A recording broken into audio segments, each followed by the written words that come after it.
This week, I'm joined by Dani Leitner, and I'm asking, how do you build topical authority in the eyes of Google? In the future, I think Google, to measure all of this, will be like, you have not a domain, you have a topical authority on this, now you start a new topic, let's prove that you know about it. Prove that you know what you're talking about, and then you get the authority for this. In SEO, it's like you say, it's not just topical authority, I think it's everything. If your audience is educated and you write like you would talk to a 6-year-old, your audience might not understand what you're talking about because it's looking for something else.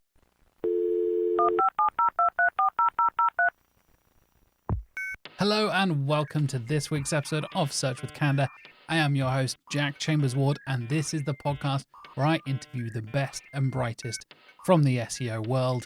And this week I am joined by one of those people. I'm joined by Dani Leitner, who I have seen speak at conferences in person, and she is talking all about topical authority. We're going to basically break it down into how you should be proving your topical authority to Google and how we feel about the future of topical authority and how that's going to relate to your future planning and strategies for your sites and your clients in the not too distant future.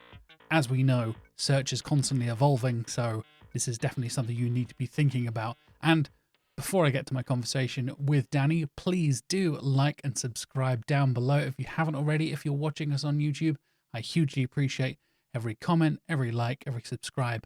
I do read every single comment and pay attention to everyone who subscribes. So I really appreciate if you can do the following down below. If you want to follow us on Spotify, rate us 5 stars on Spotify as well. I would hugely appreciate that too. So yeah, huge thank you if you would like to like, subscribe, review us and all that good stuff and share the podcast around. It really helps us spread the word and get out there and basically get access to more and unique, interesting guests and all that kind of stuff as well. So I hugely appreciate any support can give us. And speaking of support of the show, here is a word from this week's sponsor. Are you tired of struggling to build links for your clients? Well, let me tell you about the link building solutions from today's sponsor, Serpzilla. Serpzilla is a quick and easy way to get high quality backlinks from over 150,000 websites and a variety of options to fit your specific needs and budgets. Serpzilla has rolled out some amazing new features that will save you time and resources, including their new shopping cart feature. You can select guest posts, prepare everything perfectly, and then pay later once you're ready. This is the ideal method of planning consistent promotion and building your backlink profile long term. Next up is the updated favorites section. You can now manage and customize lists of donor websites, categorizing them to your preferences and liking, and easily export those lists as well. No more sifting through endless lists of websites. You can easily keep track of the favorite websites that are most relevant to you and your clients. Getting started with Serpzilla is incredibly easy. You can register in as little as 2 minutes, and you only pay once the links are confirmed. And for rental links, you only pay for the days that the link is live. Visit serpzilla.com today to learn more and schedule your free consultation. That's serpzilla.com and get your free demo and consultation today. A huge thank you to Serpzilla for sponsoring Search with Candor. My guest this week is an SEO consultant and trainer originally from Innsbruck in Austria, now living in Zurich in Switzerland. They specialize in the German-speaking markets, helping international companies enter Germany, Austria, and Switzerland, as well as assisting local companies get better rankings as well. They are also the creator of the Google Hates You newsletter, which is hilarious and ridiculous, by the way. I'm a big fan. And is also the host of the SEO Office Hours en Español. They've spoken at renowned conferences around Europe. In fact, I've seen them speak twice already, once in Brighton SEO and once at the International Search Summit. Welcome to Search with Candor, Dani Leitner. Thanks for having me. I'm really excited for this podcast. I'm really excited to have you, mate. Absolutely. I know we met in Barcelona thanks to a former guest and friend of the show, Seb Atkinson, for the recommendation, for the connection that he made there. That was very, very cool of Seb. And like I said, I saw you speak in Brighton. I've seen you speak in the International Search Summit in Barcelona as well. I followed you for a little while now, and it's really cool to finally sit down, have a conversation, and talk all about topical authority, which I know is, funnily enough, a topic you know a lot about, right?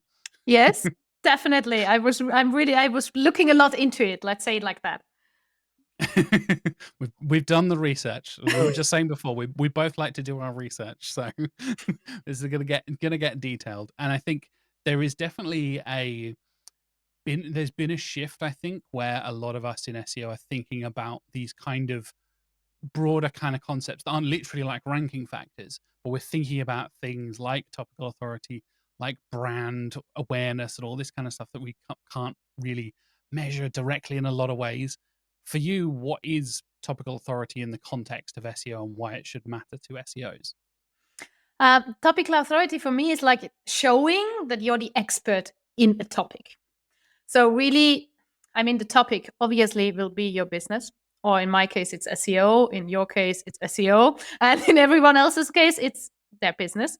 And really, not just having this knowledge and this expertise and trying to impress a client with all these nice logos you can put on the website that everyone has the same, and it looks like the big companies are working with everyone on this planet.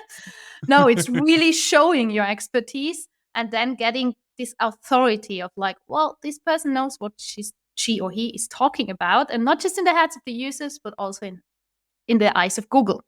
And that's for me topical authority in SEO. I mean, in the broader context, it's not just SEO.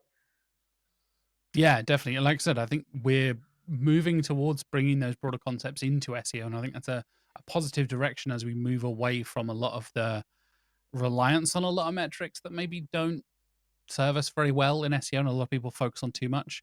I know a lot of people thinking like, oh yeah, topical authority. They hear the word authority, they hear SEO, they think like, yeah, it's going to be domain authority or like that kind of thing. Like, oh, I'm going to look at my SEMrush results or my Hrefs results or whatever and be like, oh yeah, that measures my site's authority. But that's not the same thing, and it's not measuring the same thing, right? I think that's maybe a common misconception some people have when they hear the word authority in SEO. Yeah, that's right.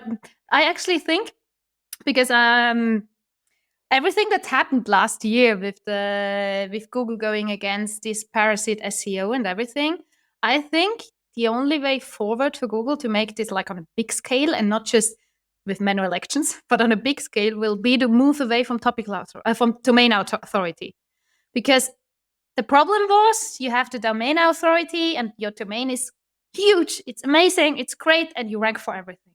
And I think this will go away because it will be more and more for this topical authority. We could say like we could give it a number afterwards. Maybe it's also a number from 0 to 100, but it depends on the topic, on your domain and the topic. So if you like have a website talking about SEO, you might have a topical authority of, let's say, 80. And then you start going into email marketing where you have a topical authority of 0, even if you have a lot of links.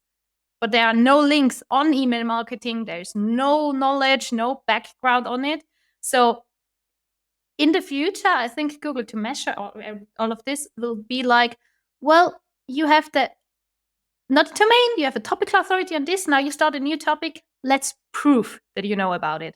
And then it builds like a second, we could say a number like the domain authority, but for this topic. So it won't be a number for the whole website. That's like Yeah, 'cause my looking into the future. Yeah, I really like that idea because I know Google have talked about dealing with websites on a page by page basis, not trying to deal with it as a whole domain. Because exactly as you said, you'll get one business that you may perceive as an outsider, you may perceive that, oh, they do this thing. There'll be I know I was speaking to Steve Payne from Systrix the other day, and he was talking about the AA, which is a car insurance, like motor vehicle insurance company here in the UK. And but they also do a bunch of other stuff. And actually their main like topical authority in terms of what we actually see on the SERPs and what they rank for is something completely different. It's about brokering different like car prices and stuff. It's not insurance, even though I would see them as an insurance company from all the adverts I've seen over the years, or Mm. a recovery company. They do the like vehicle repair and recovery stuff as well. There's I think you've struck something really interesting there when it comes to you see somebody or a site or a brand suddenly go, "Hey, weren't you talking about this thing 2 weeks ago? Why are you suddenly talking about this topic?" And I know I have that reaction, and I'm sure plenty of other people have that reaction as humans. So it would make sense that as we know, Google tries to emulate user experience and understand how much, how helpful we are to users. it's the human first approach, then it would make sense for Google to have similar questions of like, hey, why are you suddenly talking about cooking? I'm like, I can't cook. I don't know what I'm talking about. I'm the SEO podcasting guy. Like, why am I suddenly talking about cooking? Yeah, but still, I think like some people are now afraid with these manual actions. Like I got someone asking me that has a personal blog, but does it mean I can never switch topic? And I think that's the main thing about it's natural. Like when you have your blog and you talk about something, and then after years talking about the same thing, you have a new hobby. You want to talk on your personal blog about the new hobby. You should be allowed to it. It shouldn't be a penalization, and that would be just stupid. And I think Google will never go in this direction. I mean, this with the cases with Forbes and everything was now a really big thing to show that they would like to go in this direction, but don't know how to tackle it in an algorithm way. But I think like you can't start penalizing if a company changes direction, adds new services that might not be the core business, but maybe they extend. It's a normal process because we all grow, companies grow, people grow, we have new interests. So that's normal. So there needs to be a way to like say like, well, that was your core topic. You can talk about that, but you won't rank on position 1 just because you now start talking about it. Prove that you know what you're talking about, and then you get the authority for this. And I think that's like how we need to see it. If we have like a business and we start with one product and one theme and we sell them and we get like the insurance, you have the confidence. They know about insurance because I know they do insurance. Now they start with something new. You're like, well, I'm not sure if you know about that. So they need to prove you now, well, they know about insurance and they know about cooking. So when they show you that they know about both, you're like, well, they are insurance and cooking. And then maybe they start about hiking gear. Then it's just like, why are you going with hiking gears? But maybe in some time you're like, oh, okay, you know about insurance, cooking, and hiking gear. That's fantastic. But like, it will be the same with this. Like, you need to prove for every new topic, like, well, I know about that and I show it to you now.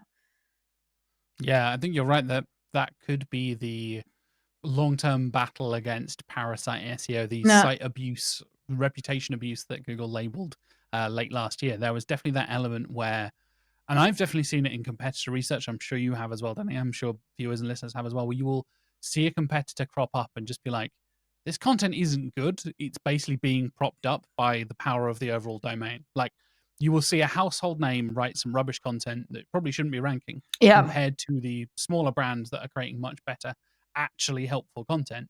But because it's a big brand with a big domain, it's got a bunch of links and authority and all that kind of stuff, it still ranks, even though it's crap content. And I would like to see us move away from that. And I think you're right that would be a really nice kind of step for Google to help diversify a little bit and kind of better understand how small brands can also feature experts, and you don't have to work for a big brand to be a topical expert or a subject expert, because some of the smallest one person band kind of companies are some of the best in the world, especially speaking as yourself, being an SEO consultant. Lots of freelancers and one person teams and stuff like that do amazing work in digital marketing. That doesn't make them any less valid than somebody who started their own agency or works for in-house or whatever. Like, I think there's a nice balance we could see there where Google shifts away from like you said, prioritizing the domain and moving towards fully understanding topical understandings of the site, and maybe literally clustering it and understanding how it all breaks down and all that kind of stuff. I'm now off on a tangent in my own brain here. Maybe then people would start abusing subfolders and subdomains and causing chaos, but maybe. Yeah. I actually think it's, in my head, it sounds really easy, no? If I tell it like this. And but looking back at the November update with the manual action, I think it's actually really hard to have it in an algorithm like that. Because that's, I think, the reason why it's manual action and not a core update that actually changed everything. So I think they're really going close. And I was really fascinated because I thought, like, I was looking at the Google leak from the Google API, obviously, for topical authority.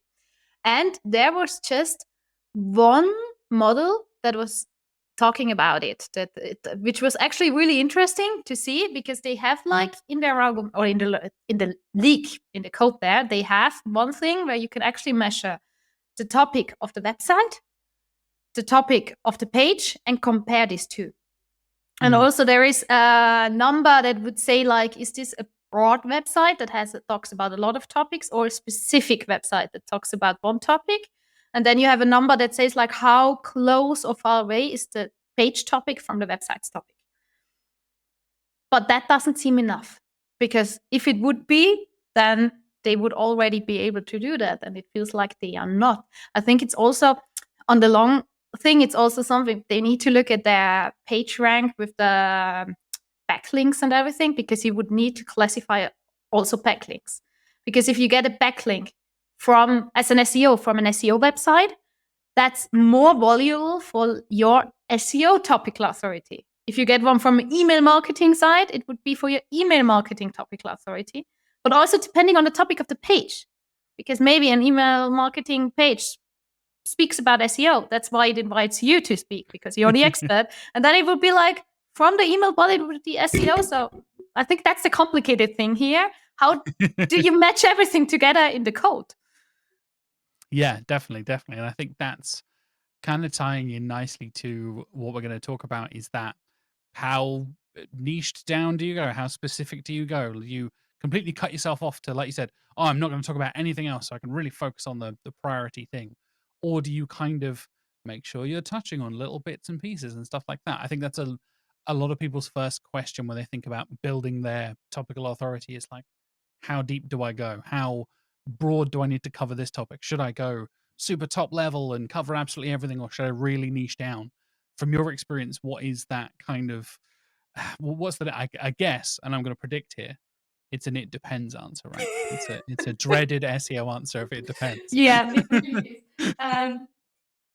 I would actually say it's a really strategic one as well, because it depends a lot on the business model and what you're doing, or how you want to position yourself, no?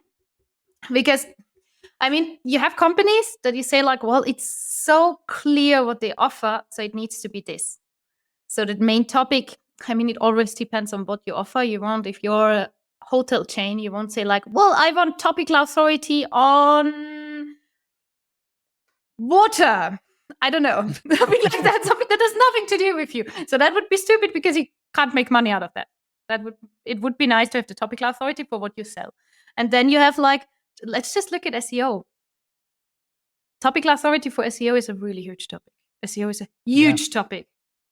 Even it's the same if you're going out there as an agency or a SEO expert. What do you want to position yourself? What are you good at? So you can be SEO for e-commerce, SEO for services, SEO for the German market, SEO for topical authority, SEO for backlinks, SEO for technical, SEO for on-page, content, strategic. Like, all these are subtopics. And if you think about the topic like, well, I'm now topical authority for SEO, that's just a huge thing to tackle. It might just take you 5 to 10 years to tackle all of this. But if you say like, well, let's think clearly. I'm doing SEO and I prefer service pages than e-commerce. Then let's just stop with e-commerce and concentrate on service pages. So you're already narrowing down and make it easier, because you're getting like, it's like the same if you niche down with your product, with your service and everything. Then you get to a level where you say like, well, I can really be helpful for this niche and really touch the ground and go really deep on this to help these people that do this, and not be like, well, everyone is always a bad decision. Also with topical authority. And there are also sites or websites and businesses where you might not be able to do it. The example I brought in Brightness here, Decathlon. On what do you want to build topical authority? On sports. Nice, great. So, like, it would be a topical authority thing in this way. And I think that's also what you see in the API of the Google League, that it's really like they have this broad website, narrow website, because there are topics and websites that can't be like, I mean, IKEA as well is known for everything that has to do with interior design or interior things, furniture. That was the word I'm looking for. Yeah. And interior design. You're absolutely right. Yeah. So, but that's a huge topic that you need to build your topical authority. So it's not like you say, well, I'm writing now every content you can write about that. That won't work. So you need a little bit of different approach and a different strategy to go to this. And it might not be like this whole focus on topical authority. Yeah, I've definitely seen brands kind of pivot around smaller topics within the broader scheme of things. Like you said, if you're thinking about SEO, you're thinking about furniture and stuff like, oh, when you're starting out, you need to start somewhere, right? You Yeah. can't just, like you said, go straight to, well, I'm going to talk about all the furniture in the world. Like, well, no, maybe start with desks, or maybe start with tables or chairs, and build from there. And I think that's where a lot of people kind of get in that, get stuck in that process, almost of like they're trying to do everything at once straight away and have, like you said, authority everywhere all the time. And so actually, no, you need to kind of start slowly and build up. And I think this is something a lot of people are very aware of. SEO is a long-term game. We all know this. It's a marathon, not a sprint, all that kind of stuff. But I think this is especially true when it comes to building up this authority for a particular topic. It's an especially long process. And I've had conversations with clients before where we've been like, okay, we're focusing on this particular side. I have a medical client of ours currently, when they're like, okay, what's your new kind of like product range that you're doing for your medical supplies and stuff? Okay, cool. Let's focus on that for a bit, and then change that like you said, once we've kind of covered everything, we feel like we've, built that thing, we can move on to the next thing. But don't try and do one blog Everything. post on this, one blog post on that, and update the product description of this, and they're all 5 different topics. Building it slowly, bit by bit, I think is the way to go, right? That's the right way to do it, to keep it consistent and get that long-term payoff. Yeah, I mean, in SEO, it's like you say, it's not just topical authority. I think it's everything. It's like the guy I learned doing keyword research in the agency I was before. We talked once because we were always, and that's something I do now as well. We sell a keyword research. Like that can be a lot. Keyword research is a big topic, and then I have the first call with the client, and I narrow it down. He might not notice it, but I narrow it down. I ask what's important. What's the most important? Yeah. Do you want to make money or write a blog? What do you want? So I'm really narrowing down. And in the end, I'm actually saying, well, then we just make the keyword research to search your most important category pages or your most important services. And I completely ignore the blog. Because I can do 100 hours of keyword research, and then you have the keyword research, the best one you can imagine, with everything you could do in the next 100 years. But you will not be able to do that. And then you have 12 months and write how much? 24 articles, something like that. And I gave you hundreds to write, and you're 5 years writing on it, and in 1 year it's outdated already. So that doesn't make sense. You really need to start somewhere. And if you say like, well, I can do in a year 24 articles, then research 30 to have like this buffer of 6 that you find out you don't really want to write about it. But you don't need to research 100. So just narrow it down. Or if you say like, well, we start now, we ignore the blog, we start with category pages because they are more important. They are not ranking well. So let's start there. Afterwards, maybe do the products, and then we can talk about the blog. So like really, you should really narrow it down. And that's with everything. It's in life with everything like this, no? You say like, well, I'm for example, I'm doing a SERP analysis for Germany, Austria, and Switzerland. And I'm saying it now that I actually get on my ass and do it.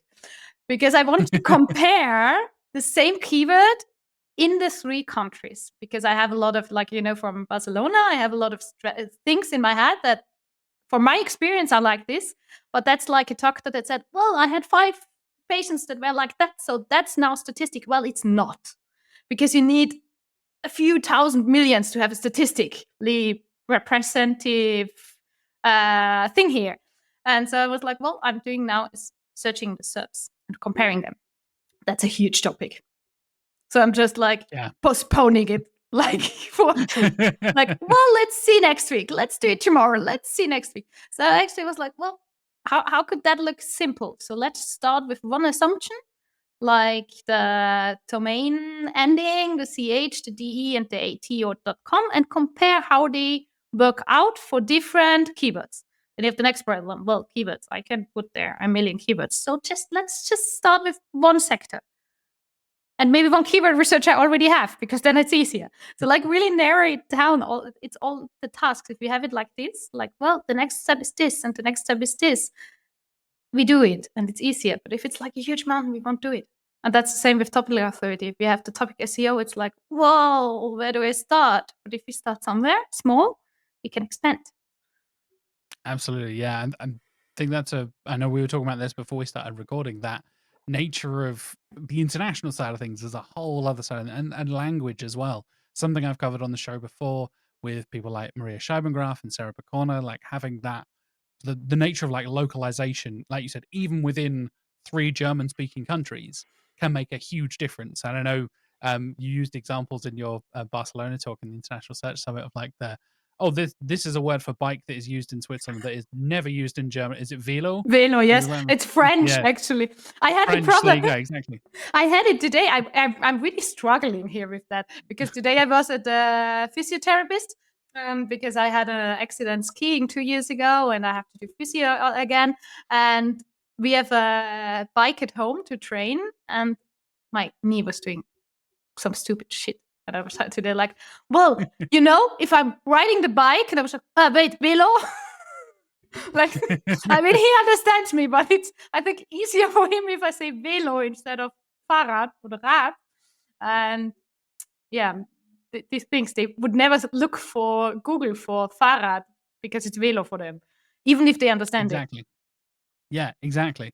Even within the same language, taking the English example of like Australian versus American versus British English, like we say things in pants means different things in Britain than it does in America. Like, Oh, really? it's the same. It did, yeah. So when we say pants, we mean underwear. In the US, they mean trousers.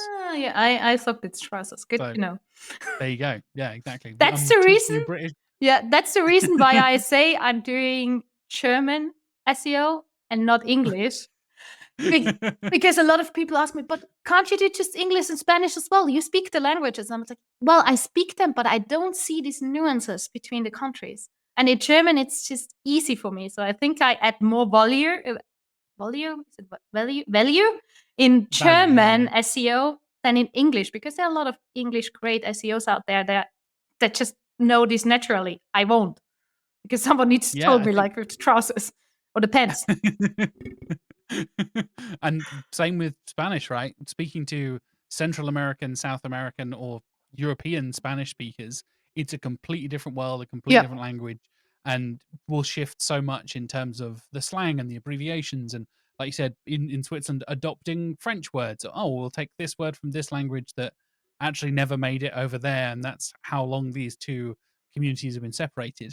And when it comes to that topical authority, trying to bring it back around again, there's definitely that nature of trying to, I guess, trying to be authority in something you don't know about. Like if I tried to do exactly what you're doing and do like German SERP analysis, I haven't studied German since I was in middle school, like 20 years ago.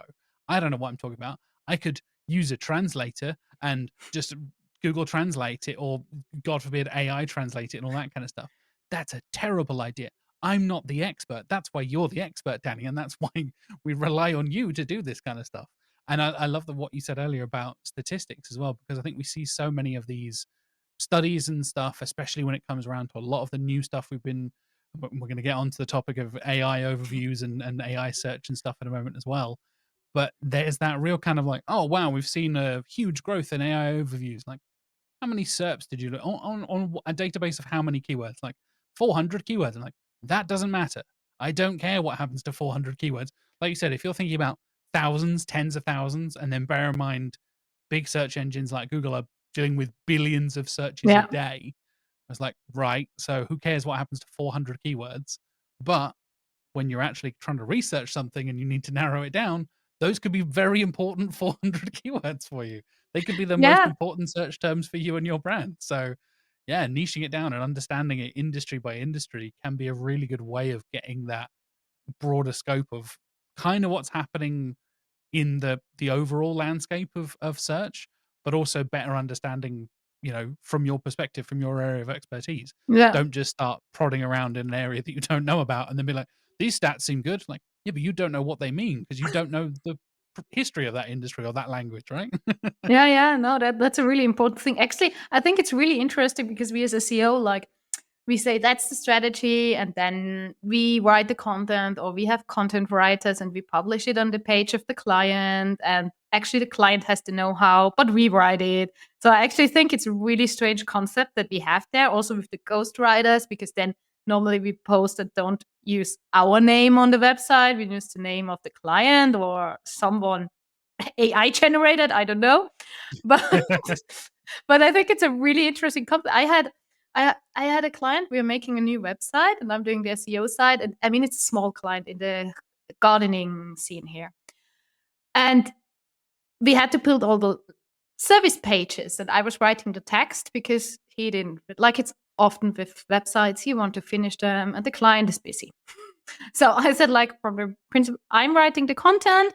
I'm looking for some angles to focus on it, and he will give me input. He didn't give me input so far, but now I said, like, well, the pain point that you're actually tackling on the grassing is not a real pain point of my clients. And I was just like, if you give me the right pain point, because you might know, because you know why someone calls you to get his garden done. Yeah.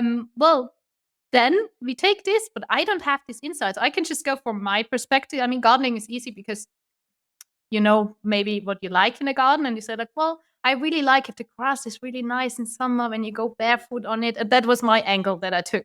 And he was just like, well, I'm not sure if my clients are actually like this. And I was like, well, maybe I'm weird, but that's the only thing I could take, no, how I feel on the press.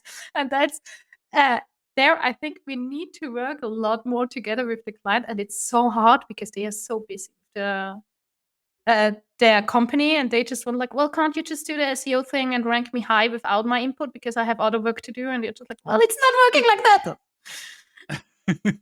That's exactly why I think working with experts is such an important part of it. Like, I've been very lucky that a lot of the clients I've worked with at Canada have had that in-house member of marketing who can do the writing and stuff and bring that topical expertise to it. It's like, oh, thank God. I can give Mm-hmm. you the structure, I can point you in the right direction in terms of the phrases, the terms to use, the kind of things your competitors are doing, but you actually know what you're talking about. You can bring a actual expertise and a real experience to it. And I think that's where we come around to the WEAT side of things. There's always that element of proving that you actually have experience with your stuff. And I think this is so relevant to topical authority because I don't know, I'm sure you have, but I read a review of something and, like, I'm pretty sure you've never seen this thing or done this thing or used this thing. You're just kind of winging it and writing it for and hoping for the best. And take the example of, like we said about the Forbes Advisor stuff earlier, like bringing in third parties to do reviews, and, like, do they actually know what they're talking about? Or are you just Mm. essentially, like you said, paying a ghostwriter to put your name on it and be like, yeah, I totally know what garden tools to use when it's wintertime. Like, I have no idea. I barely keep track of my own garden, let alone what proper tools to use. But I could probably get away with writing a blog about it and seem like I know what I'm talking about until somebody actually is looking for that thing and then realizes Jack has no idea what he's talking about when it comes Yeah, to garden. I Yeah, think I could probably wing it and convince a few people, but you get caught out eventually, right? yeah, I think that's a really funny thing with the EEAT when it came out. I mean, now I think a lot of SEOs are realizing that it's not just about the offer box, but it felt like it's just about having an image, a name, and a description, and then it's EEAT. If this person exists and has social media, even better. But well, that's not the main point here. I found it really interesting. I saw a Spanish talk from SEO on the Beach, and it was about how you can actually. It was actually the idea was building a ChatGPT, a GPT that actually writes like you from a scientific perspective. And because you have scientific papers where you can actually, with if you have 4 or 5 texts from a person, you could actually put it in numbers how this person writes. Like Sure. the sentences are between 5 and 10 words. They use like so much longer words. Like you have some can put some numbers on it. If you can put numbers on it, you can put it into code. You can make it mathematically. You can make it recognizable. And if you can make a GPT that talks like you, an algorithm like Google will know if this article is really from you or if it has written a ghostwriter. And he might know, well, this ghostwriter actually has these 6 names on the internet. So actually, if you think about it like that, it's just like, well, maybe we should stop putting ghostwriters down there, and maybe just don't put if we write it, maybe not put the client's face on there and have the offer box to have the EEAT, because maybe we just skip that part because that's not what it's about. Yeah. And there was a great example. We talked about when experience was brought in as the extra E on WAT. I think was it 2 years ago, 18 months ago, whatever it was, last year. I lose track of time. Wasn't it? 2023, I think, off the top of my head. Oh, Maybe yeah. 22. I don't know. I have no idea. Long time ago, I We- who knows? A long time ago. Mark tested me on a review of a computer mouse, so like literally a computer mouse, and it's like which one is real, which one is written by ChatGPT. And one of them talked about the frequency of the laser that it tracked on the underneath of the mouse. I was like, no human has ever given a shit about the frequency of the laser underneath the mouse. Like, how fast does it move? How does the click feel? Does the scroll wheel work? Does it have any extra buttons? Does it stay connected via Bluetooth or whatever? Like that kind of thing. Nobody cares about the frequency of the laser. Oh, it's a slightly higher frequency of infrared light, so it does this thing. Like, no human has ever written that in their life, reviewing. Even the biggest mouse nerds don't give a shit about that kind of stuff. And I was right, thankfully. I might have been wrong, and maybe people who really are into, this. Again, I'm not an expert. Maybe mice experts really know about the frequency of the lasers and stuff. But I think you run into that very quickly when you're using non-experts, when you're using things like ChatGPT and AI and all this kind of stuff. It just kind of gets in the habit of just saying yes. I don't know if you've noticed this as well, Dani. Like, it can't say no to a thing, even though it has no idea what the hell it's talking about. And I've noticed it. I've used it for my movie podcast to like summarize films and stuff. So because we will read out, oh, here's a brief little synopsis of this film. It will do the thing where I say, okay, write me a synopsis of The Godfather in 10 bullet points. Summarize the key plot and story. And then right at the end, it will also say, and The Godfather from 1972 was directed by Francis Ford Coppola and was considered one of the. Didn't ask you to do that. Didn't ask for that. I wanted 10 bullet points. Stick to 10 bullet points. But LLMs can't help themselves to go off on little tangents. And I notice that stuff a lot when I can see people writing LinkedIn posts. We see you, LinkedIn post people, writing with LLMs. I do that. and you can see like where it goes off on a weird little tangent. Like, why would you talk about that? And that's a great example. You go off on the different topic. Yeah. Like, stick to the main topic. Stick to the proving yourself as an expert. I'm just using ChatGPT to write it in like correct English. So that's my and say like put some smileys on there because I hate putting smileys. So do that. And maybe say like, can you give me some hashtags? And then he puts hashtags and you're just like, fuck, that's so stupid, these hashtags. I will find some better ones. Exactly. Yeah, the massively cringe hashtags you get every time. Exactly. And I think when it comes to that keyword research side of things, diving into the topics and into the niches and all that kind of stuff, I think that's where a lot of people get stuck into spending so much time really, really, really digging deep and getting to that thing. I know you've talked about zero volume keywords before and the power there. We've obviously talked about it a lot here at Canada with Also Asked and the tools that we build, things like that. I think that's a great way to start that kind of process, right? Like rather than we said starting at the top and the very broad stuff, going in at the very bottom. Yeah. I think you use the term like dig down until you hit the bottom or something like that. Dig deep. I think dig deep. Dig deep. Yeah, exactly. Exactly. But it's really like, if you think about it, if we just leave SEO and think about the real world, if you want to convince someone that you're an expert, you will really show them like some specific, you will help them with something specific. And then he knows, well, this person actually knows what he's talking about. If I want to convince you about SEO and I tell you like, you should optimize your H1 and your title tag. Well, I might just be a web designer that doesn't have a clue what he's talking about and selling you SEO. But it's really about the small things, like getting really to the things where people say like, well, I can actually trust this person because this person helped me with something really, really specific. A lot of other people that said they are experts couldn't help me. So like that's in real life, if you ask someone a question and you get like a really good answer, it looks like more than an expert, like than a shitty that talks about something else and was like, I didn't ask about the basics. I did ask about the solution to my problem. Exactly. That's the thing if digging deep. And I think I'm really curious how it will turn out once we, not just we SEOs, but the whole world is using LLMs more. Because now it might feel like everyone is now searching on ChatGPT. Well, maybe it's just us. And searching also, not searching. I'm actually asking questions that I don't want to have the answer from Google because there are just SEO written blog posts and I want a real answer. and I mean, when we start with that, or maybe it's not ChatGPT, maybe it's in Google with more with AI overviews, because you change. No, if you're talking to LLM, you talk in sentences, not in keywords. 100%. So how will the future of keywords look like? It will be sentences. And if they are sentences, can you group them together to a topic, or do you need to write every sentence or every description or every prompt? Everyone, maybe we do prompt research, not keyword research one day. And then they won't have that much search volume as well. So like, this will be very interesting. I'm really curious about that, and how tools will implement it.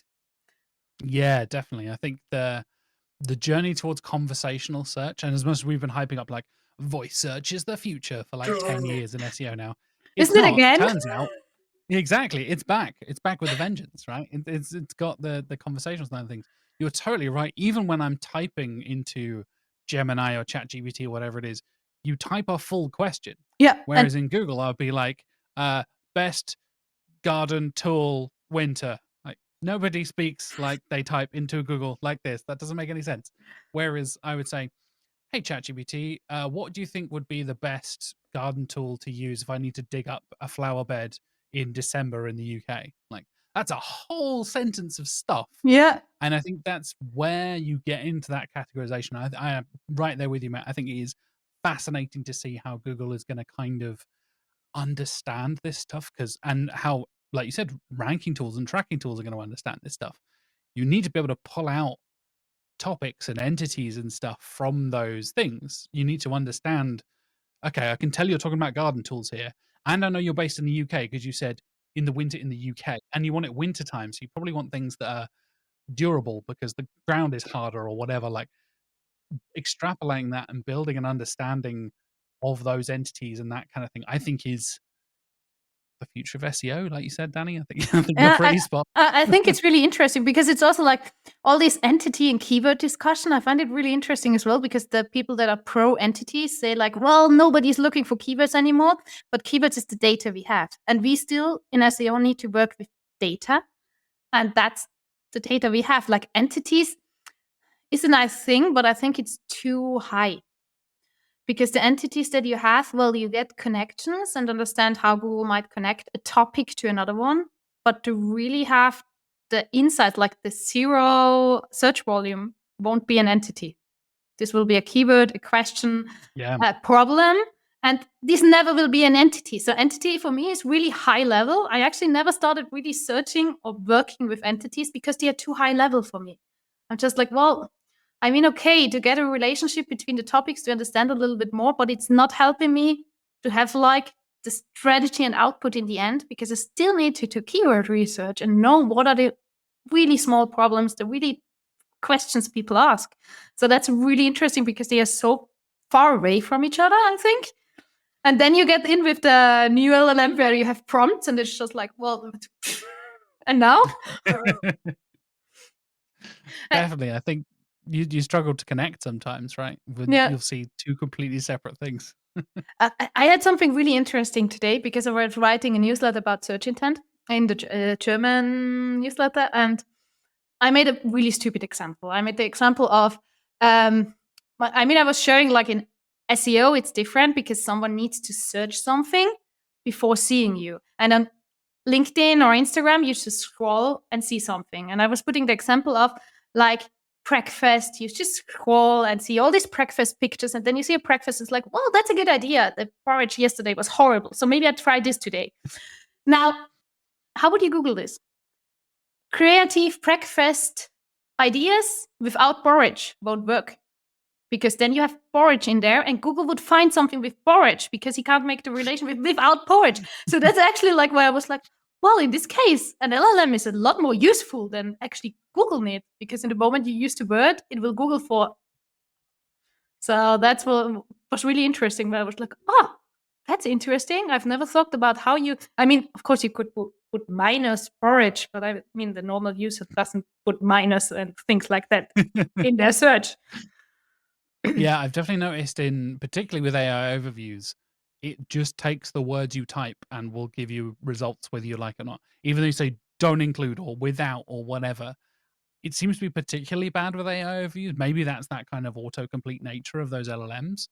But then you take, like you said, a really specific query to ChatGPT, and you can get a much better understanding of the actual full context of that sentence and that thing that you're looking for.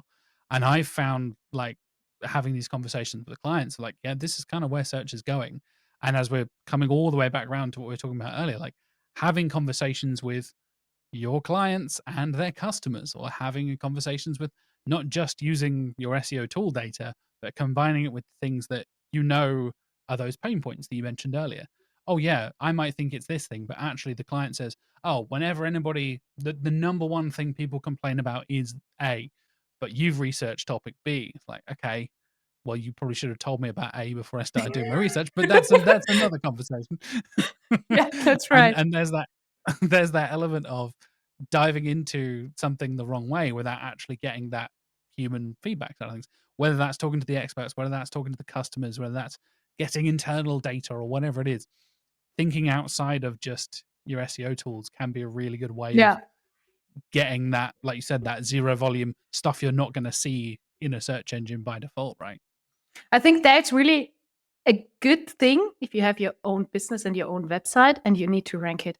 Because then you start seeing like, well, that's the problem my clients have. Obviously, because I don't want to rank for that, because I don't want to be in relationship with that. So, well, fuck. Or like, I have the problem. Actually, I really have the problem with my services. Obviously, I did a keyword research and I ignored it. Then I did it again. I didn't ignore it. I built the service pages. I'm just like, that's stupid. I never sell this. I have now my service pages in German, like really structured as an SEO, like keyword research, SEO audit, on-page audit, technical audit. I'm never selling this. If I talk to a person, I'm not selling it like this. Because when I talk to persons, they are on different levels. So they are in a level like a really entry level. Well, I need some SEO. I need to rank better. So I'm just selling 3 services, which is my monthly client, like a 12-month project, which would be premium. Then like a one-off analysis, something like that. And then, well, we can make Ask Me Anything hour. And then I was just like looking at my website and what I talk to people when I'm selling it. And I was just like, well, this is like the marketing person, Dani Leitner, is not talking to the salesperson, Dani Leitner, and they actually should talk to each other. And you should try and get them in a meeting somehow. Yeah, sounds really important. Yeah. Maybe I should change the sales meeting and marketing meeting. Sales meeting is always on Tuesday and marketing meeting on Wednesday. Maybe I should join them. Yeah. Make sure the teams are working together a bit more. And I think that's a big part of that, getting outside of your own head and thinking about, like you said, whether it's your own business and you're working on it, or you're working in-house and you're very aware of what's going on internally, use that data. Understand, like you said, oh, I say this thing to client A in this meeting, and then go off and do something completely different. Like, well, maybe those two should line up a bit more. Maybe you should be aware of, you put your money where your mouth is, walk the walk and talk the talk. All the typical phrases, right? Of like, understand and you're saying that for a reason. And don't stop asking. Like if a client says, well, I don't know if we should offer this service. And I'm like, why? What are you selling? What do you just ask? Because I like when I start with a project, I have like a 2 to 3 hour kickoff meeting where I'm not saying a word. I think I'm saying I'm making like the intro. So, well, we start now with the question. Tell me something about your business. I have a questionnaire. And the first question is, tell me something about your business. They have to fill it out before, so I can research it a little bit and have some questions prepared. I start with the first. Well, I know you already told me something in the questionnaire about your business. Can you repeat it in your words, like verbally? And then they just go off 3 hours talking, and I'm just writing down. 3 hours. Yeah. I love that. I don't have to prepare more than that. Just maybe a few questions if they're like, well, I told you everything. Any more questions? So I saw this competition. What do you think about him? And then they start again, like 1 hour talking about the competition, and you're just writing down. And it's just like all this input is what you need for SEO afterwards, because you can't make a really good strategy that's actually getting accepted from the company if you don't have these insights. Exactly. Yeah, I love the way we do a similar thing here at our onboarding meetings. That opening question of like, what matters to you and your business? Like you've said before, like do you want to drive traffic? Do you want to get money? Do you want to improve your brand awareness? Like, what's the end goal here at the end of the day? And not knowing, like, say, for example, the marketing manager will have a clear idea of how it all works, but then you speak to the CEO and they have a completely different idea. And in some cases, Dani, they're the same person. It's crazy. Yes, I know that now. And you get like one answer from the sales department and a completely different, like, oh, we're pushing towards this thing. It's like, right, but we're not selling that yet, or that's not how that works. Like, right, okay, yeah, we need to adjust that. And I think that's where that kind of trying to tie back around into the keywordy side of things, like that topical clustering, right? Understanding what relates to other things, mentioning the entities there, but on a more specific level, what relates with what and how that particular topic ties in with this particular topic. And for me, that comes into that a lot of that content structure as well. It's all about building those internal links and making sure both users and maybe I'm exaggerating how many users actually use internal links, but especially for crawlers and for search engines to understand, okay, all of these pages seem to link together.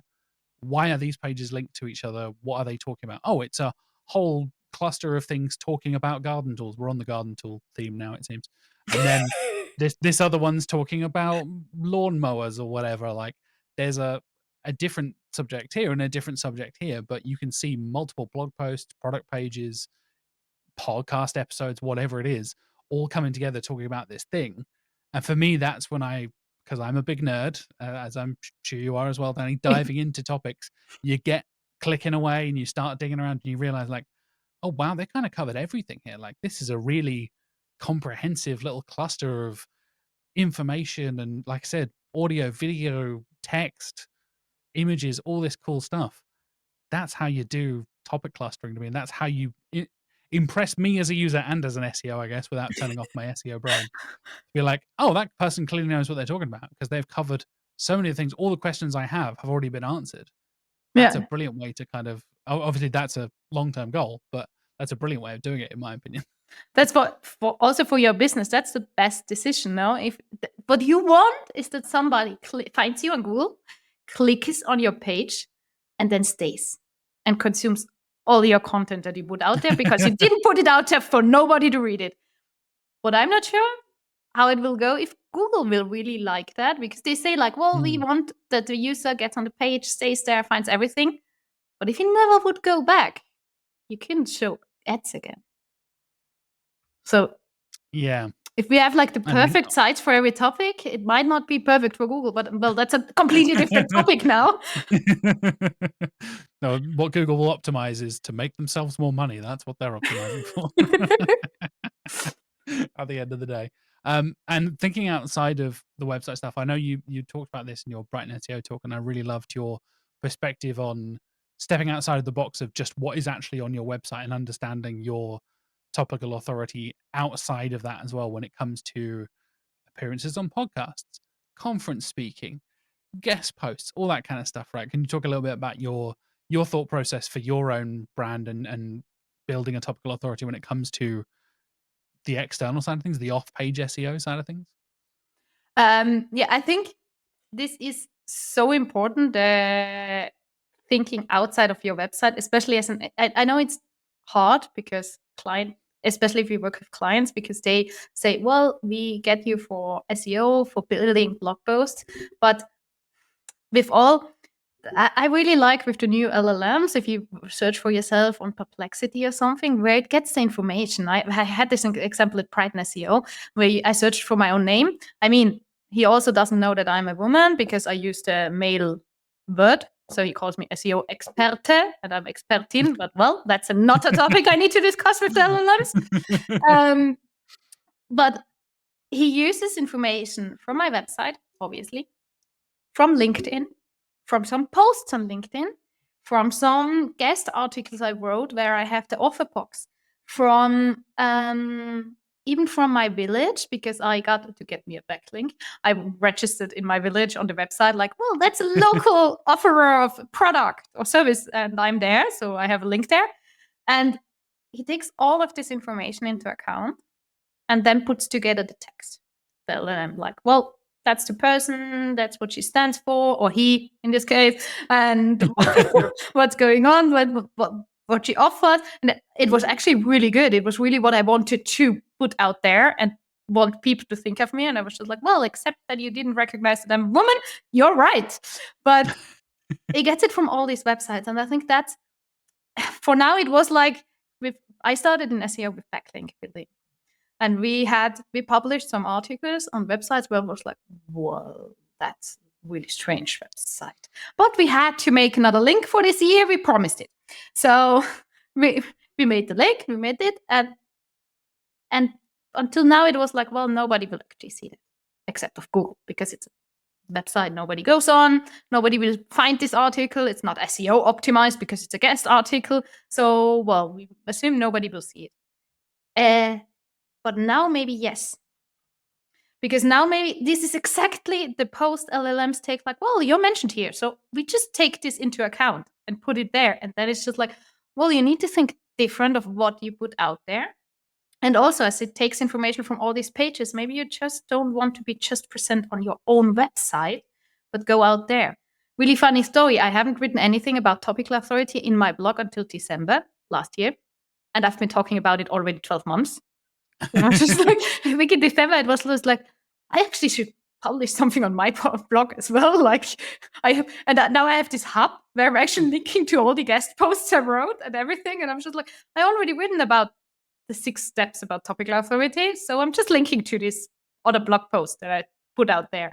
But it's like, well, we should also think about the content to bring it out there to the really important pages. Like if you're an SEO, you want to be present in Moz to show like, hey, I'm an expert. Moz actually trusts me to write a guest article.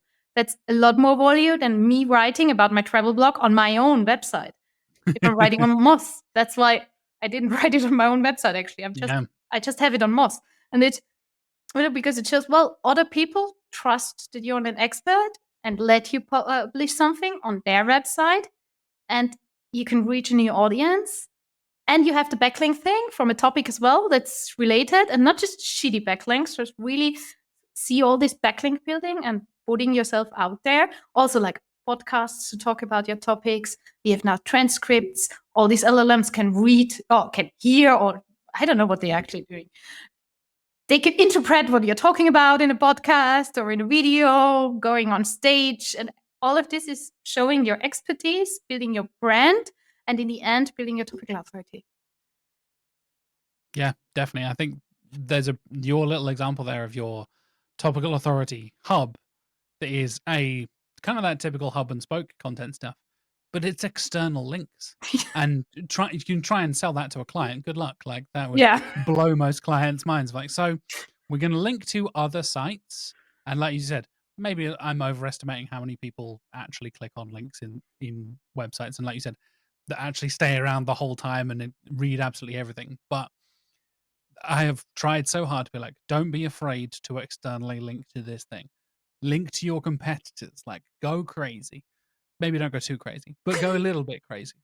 Push the boundaries a little bit and don't be too constrictive. And I love the way you said there, like, it can understand when we're thinking about this, the new advent of search, the new era of search that we're heading towards, it's pulling from examples that aren't even necessarily in those top 10 rankings. It can pull from a local listing that is like, okay, yeah, that makes sense since you're based in Zurich, and that makes sense. That should be relevant there. And as we were talking about before, like different nationalities and different people give more weight to how local somebody is. So a Swiss company is more likely to work with a Switzerland-based SEO than they are with a UK SEO. Exactly right, yeah. And whereas I think a lot of markets are less fussed about that stuff, and understanding what your audience is looking for, what your market is, what your industry is, again, coming around to being that expert and understanding what you're offering, and then tying that into the kind of links you're getting and the things you are posting on, like you said, linking to the podcasts you've done, the talks you've done at different conferences and stuff. It's not just for me to do my research and do the little intro at the beginning of the podcast, as nice as that was. That was a handy little thing of like, well, I've seen you talk at conferences.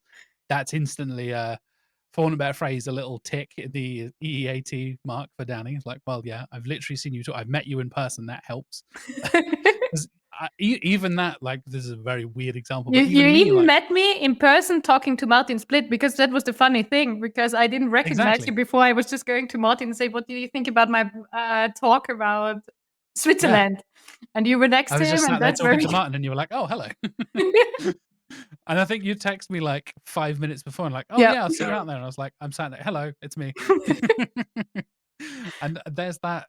But even from my side of things, like researching guests for the podcast, like if I'd never met you before, how would I know what you know about SEO? If I look up you and I hadn't seen that you'd spoken at these things and been on other podcasts and all this kind of stuff. It's the same for businesses. If people are looking to buy products or partner with you or collaborate with you or whatever, people are going to do their research. Maybe I'm a bit of too much of a research nerd sometimes, but I think a lot of people are getting that way where it comes to the amount of scams we're seeing, all the kind of like Temu and all that kind of stuff that people are getting, even buying on Amazon now, I found pretty unreliable for a Well, lot I of stuff. hate Amazon now. I think affiliate marketing will come back because Amazon got so bad. Right? I agree. Yeah, yeah. And I will now go out of my way to look for a specific shop or store or online thing or whatever it is to sell me the thing instead of Amazon, because I don't trust Amazon not to drop ship me stuff from China or whatever. Like, no, I want a thing that is made, you know, ethically or whatever, more ethically than that. Or then you filter And for some prices, and then you have like 4 or 5 ads that have a different yeah, price range, and you're just like, come yeah. on, can't you be like Google understanding my search intent here? Exactly. Yeah, and I think that's a underestimating how much people will look into the details and care about that stuff. When you have to prove yourself as a topical authority, I think that really matters. When you have a kind of audience that, especially if you're aware your audience is more educated in your topic. Like, for example, we had a client a little while ago that was doing like paving things and roofing solutions and all this kind of stuff, a lot of external kind of architectural stuff. And their clients were architects and like design and project managers and stuff like that. It's not, oh, I need a new deck for my garden. It's, this big corporation needs a bunch of decking for their 15 different stores around the UK. It's that kind of client. And when you're talking to an educated audience, you need to, exactly as you said earlier, Dani, you kind of need to prove yourself and say, oh, yes, I really understand how SEO works because I, like you said, I do my headings correctly. It's like, cool. How do you feel about zero volume keyword research? How do you feel about JavaScript and SEO and how Google renders JavaScript? Like, explain that to me. Like, well, I like my headings. It's like, okay, you don't know what you're talking about. Okay, Yeah. great. That's something really interesting you said. Well, I heard it in a podcast episode. I actually listened to it twice from Shane Parrish, the Knowledge Project, and it was about positioning. I'm really bad with names, so I can't remember who he was interviewing, but it was a positioning expert from the States, and she was especially in SaaS P2P. She said like she hates the saying of people, you should talk or write as a child would understand it, 6-year-old. Yes. Yep. Yep. It doesn't always make sense because, like you said, if your audience is educated and you write like you would talk to a 6-year-old, your audience might not understand what you're talking about because it's looking for something else because it's already educated. So you really need to know to whom you're talking about also, and not the like, well, the 6-year-old. That's not always. I mean, you shouldn't write like author from 100 years ago so nobody understands you, especially in German, because then you write like sentences like this. But still, you should use the vocabulary. That's like, if I'm like we talked before, I have these 3 audiences in Spanish, in English, and in German. In German, I really try to not use SEO words because we use in German, we say keyword research. we say keyword, we say search intent. We use the English words if we talk to SEOs. But I'm not using them in my newsletter, for example. I'm using Suchbegriff, which would be some kind of translation that you could understand, or Suchintention, or Grund der Suche, things like that, because I know the audience I have in my German newsletter is not educated, because it would be a client of mine that reads my newsletter. So it's a different level and different topics I talk about, but I wouldn't go on stage in Brighton talking about topical authority in front of SEOs and say, well, the search term. No, I would use keyword because I know you understand what I'm talking about. Yeah. So it's really different audience you're talking to with your topic. So you really need to know that. And I really liked when she said that not everybody should talk like to a 6-year-old. I think that's a common thing people do with LLMs, right? Like, oh, explain this topic to me like I'm 6 years old. Like, that can be helpful if you are not the expert and you need something explained to you. But exactly as you're saying there, like, you will get called out or noticed very quickly when it comes to presenting something to someone who actually has any idea what they're talking about. I don't know if you've ever seen or ever been in a meeting where there is another person in that meeting that knows more about the topic than the person presenting. It is, if you're on the side of the person who knows the most, it's delicious. If you're on the other side of it, it's chaos and mortifying and makes me want to curl up and die. But I have been fortunate enough to be on the other side where, having a chat with another marketing expert and you're sat next to John Mueller or whatever, or like, Martin Split we mentioned earlier, like, oh yeah, really, pitch me JavaScript SEO and why it matters. And then Martin sat there just like taking notes, like, oh, this is going to be good. It's going to be good. Martin's going to absolutely tear them apart in 10 seconds time. That I feel you can really notice that stuff when, even if you're not necessarily the expert, you get the inkling of like, that doesn't sound right. That doesn't sit right with me. That doesn't, I'm not sure I believe that. Like the example of Barcelona, where I pumped with the Swiss word, because for the audience that didn't see the presentation, I had a Swiss word in there. And I had to give the presentation a week or 2 weeks before. And I was thinking, there's a thing with Swiss German that we from other country, from Germany or Austria do. We just put the E at the end and add the L and some things. And I don't know why I had this word like this. And I didn't even realize. I was thinking about before, well, you maybe should look it up if you write it like that. Well, I didn't, because I thought I'm more intelligent, or I don't know what I thought. And then the day before, I talked to a friend of mine and I used the word like that. And she was just like, she's Swiss. Well, you just add an L that shouldn't be there. And you put this O with the points up there that should be there. It's just no. I was just like, well, fuck. It's written really big on my presentation. So I read the presentation and I was like, well, in this audience, nobody knows that. So I'm just going with it because I need to present. I can't just stop like, oh no, I fucked up. No, I need to present. So I was presenting it. And afterwards, when we talked, I went to Martin because of that, because he was the only insider. Because he's living in Swiss German, he knows Swiss, and he was just like, well, it was all good. And then you fucked up with that word. It's different. I know, but I could change it anymore.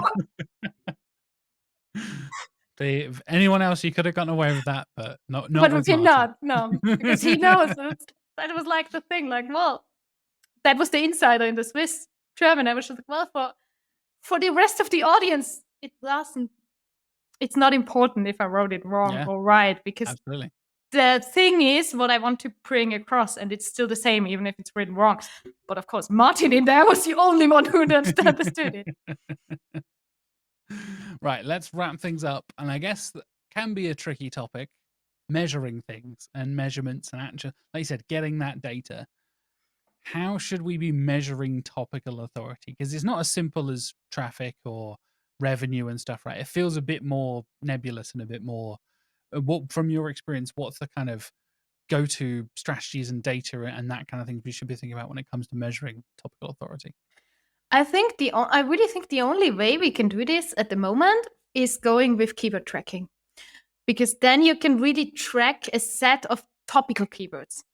Because if you look at your whole website, you also have like topic that's not important. And if you really want to narrow it down, maybe you have your brand and everything. And if you really want to narrow it down, I think you have to go with keyword tracking. And maybe if you have more than one topic, really clustering them, because normally they let you tag something or you track the website twice, once for one topic and one for the other. And I think that's the only way we have at the moment to do it. What I would wish for in the future is actually to not just track your website, but also say like, well, and add me this URL from the guest post I wrote and this URL. So you could actually track all that you've put out there, because I don't have any idea how my guest posts are really performing at the moment. And of course you could track, like I could go and track the whole website of the other person, but I just want one link to know how it's performing. So that would actually be really nice. And I think that's the keyword tracking is the only way to do that for now, because you can't really say in this tool like, well, just take me, well, you could say like, well, just show me every keyword with top authority in there, but well, maybe that's not the whole topic then you cover or something. Like, yeah, you're stuck with the limits of the filtering, right? And I think you're totally right. Like setting up different, I've done this for clients, we're setting up different instances on Search Console with different filtering options. So you automatically have, and funnily enough, speaking of International Search Summit, I know this is something Natalia Vichik talked about in her talk about international SEO. Like if you have different subfolders and subdomains, set up different properties in Search Console so you don't have to go filter by /de/fr like every single time. Have a different property set up each time. Having those kind of projects also in rank tracking where you are tagging particular keywords. I do this for reporting to clients a lot as well, like keeping track of a particular URL thing that has a word in it, like you said, or it has the word authority in the URL because you know you put it in there so you could track it later on, or having a thing where you're tracking the particular keywords that have those phrases in it and going through and actually tagging that. And I do this a lot rather than, like you said, saying, oh, we rank for 1,000 more keywords than we did last month. Like, cool. Where and what? I don't care if we're ranking 99th for some random keyword. Who cares? I care if we're ranking in the top 5, maybe top 3 realistically for things that matter, that will actually drive people to our website, conversions, all that kind of stuff, right? And being able to cluster that stuff and say, okay, in this topic, we have grown by 200% or 10 times or whatever it is. That's, for me, that's way more powerful than saying, yeah, we're up overall like 15%, whatever. Like, I had an exact example from the medical client I was mentioning earlier. There is a handful of pages that they are really driving to push. And one part of my reporting is focusing on those pages specifically. I mean, like, okay, this is the data for the site as a whole. I can drill down into that. And here is an entire page in the report that is these essentially like 5 or 6 pages that really matter. And here's where we've seen growth, here we've seen this, all that kind of stuff.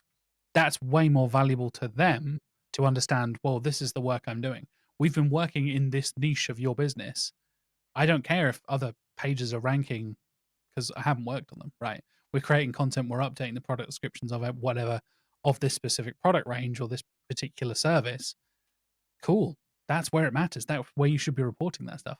And I love your idea. I wonder if you'd be able to build a rank tracking thing that could bring in external URLs and put like, here's all of Dani's content, external content, and have your internal content and all your external stuff and all the YouTube views and the whatever else. Like, that would be crazy. That would be awesome. But sounds very difficult.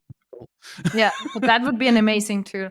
Because I was really thinking out there. Because I was really thinking about it lately, because I thought like, well, I have these guest articles. I would really love to know how they perform and track them without just emailing the person and being like, hey, how's my guest post doing? And it would also be interesting from an EEAT perspective, because if you say like, well, I go out there and talk about topical authority on other pages, in theory, with the EEAT, then I gain more in the eyes of Google. And Dani Leitner, he says like, well, she knows about SEO, she knows about topical authority. Not just my website should rank better, but in theory, every article I wrote where my name is down there, where you can actually put it together like, well, that's her, should rank higher because I've proven my expertise, no? So actually, that would be interesting to like measure really, is it happening as well? So your website is growing, the other pages as well, where you wrote something maybe half a year ago, but it's you and it's your expertise, and now you proved it. Yeah, that would be a really interesting study. Again, incredibly difficult to do and manage Yes. unless you work very closely with all of the other websites, I guess. But yeah, I would love to see that, mate. That sounds very interesting to see how overall like branded search changes, whether like your search volume goes up or your traffic to your original site or whatever it is, how that would shift depending on your conscious effort to build your authority. Mhm. That is a correlation I would like to see. That's a study I would like to see. Yeah, but maybe we're not there yet. Maybe that's like the next step. When we ditch domain authority, we now have topical authority, and then we have topical authority on person's brands, and then There we go. maybe Google will recognize this. Well, this person, that's my go-to person for this topic, wrote something there, so we need to rank it higher. But because it's this person and they know about what they're talking about, even if it's on another site that has a different topical authority or domain authority before, that's really complicated actually. Google, John, Yeah. are you listening? Something to work on. Hey Google, if you're listening, do that. It sounds really cool, please and thank you. And any like SEO tracking tools or anything like that, also do that other thing with the external tracking. Yeah. Just we've created loads of work for you guys. I'm sorry. Yeah, but yeah. It sounds very interesting. Just for me and Danny. It's fine. Don't worry about it. We can test it for We'll free. appreciate it. So Yeah. I mean, if you give it to us for free, obviously. Well, if people want to follow you and your appearances on podcasts, your speaking tour around Europe, essentially, if they want to follow you talking about topical authority and everything else you talk about, Dani, where is the best place to find you across the internet? Well, the very first best place is my newsletter, obviously, especially because there I'm like really talking like you said before, like I'm talking like I would talk if we would go to drink a beer. I'm not trying to make it optimized with ChatGPT. I've definitely noticed that about your newsletter. It feels like sitting down and having a conversation with you. Yeah. Yeah. It actually already got me into problems, but well, that's for another topic. But because it feels like, well, I'm writing to my small subscriber group. They are just an intimate space. And the second best, if you don't want to read my newsletter, which would be the best, would be LinkedIn, because there I'm most active. I have like, I think I gave you all the list of my social medias. I've published like 2 things on Blue Sky. I think I skipped that again because I hate social media. I posted today on Twitter again because I didn't post, I think, since 2023 or 2020. I think the last post wasn't even mine. It was me linked. I was like, well, I entered today to give you, because I have like my socials saved and I still had the Twitter link. I was just like, maybe I should update that because it's X now for quite a while. Yeah. So now I got the new link, and that's why I entered. I was like, oh, didn't post. Well, let's post my pride and talk. And then I have Instagram. Sometimes I feel like motivated and post a picture, and then I'm not motivated for the next 3 months. So better LinkedIn. LinkedIn is the best place then. Yeah. Stick with LinkedIn. Well, the links for everything, folks, are in the video description down below. If you do want to go and check it out, go and follow Dani. Check out Dani's newsletter and all the amazing work he's doing across SEO and topical authority, and learn more about the German-speaking market, because I find that stuff fascinating. Yeah, it really is. Let's see when I have my SERP analysis. Exactly. Subscribe for that. That is an incentive to subscribe right there. Exactly.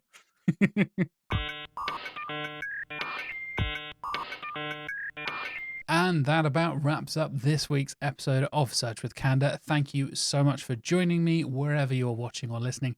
As I said at the start of the show, I'd hugely appreciate a like, subscribe, a review on Spotify. However you want to support the show, I would hugely appreciate. Basically, it's kind of the thing that helps this podcast grow. It's as simple as that. I know we talk about algorithms a lot on this podcast, and we talk a lot about ranking factors and all that kind of stuff. YouTube loves interaction, so does Spotify. Unsurprisingly, user signals tying into search ranking, funnily enough, is something we talk about a lot. Hopefully you enjoyed my conversation with Dani as well, so huge thank you once again to Dani for joining me. Like I said, it had been a little while in the works, and we'd actually met a couple of times in person, so it was very cool to finally sit down with Dani and have a proper conversation.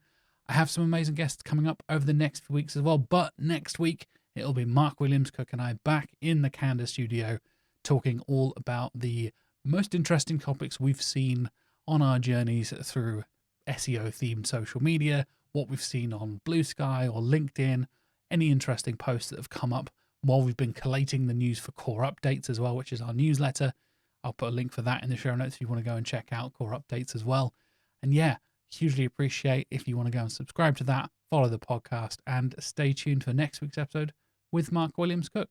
Until then, thank you so much for watching or listening, and I will see you next week. Have a lovely week.